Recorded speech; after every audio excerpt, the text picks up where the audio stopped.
So, Neil, if you had to right now decide that free will does exist or doesn't exist, what would you prefer?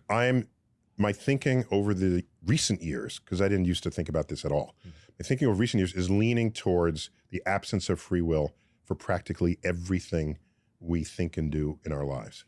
And I base that on the fact that over time, things that we have done as people in our species, at one time was you are totally to blame for that, or just something you did or something we've learned, no, this person is more susceptible than you are to addiction.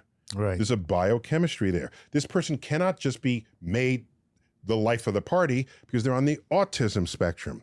They don't control that in the way you might think they should, just because you're the life of the party.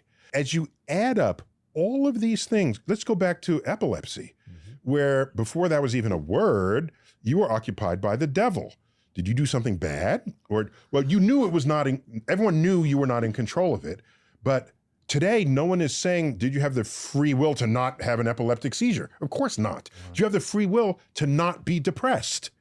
The person who's ready to jump off the bridge, in that instant, do they have the free will to not jump off the bridge?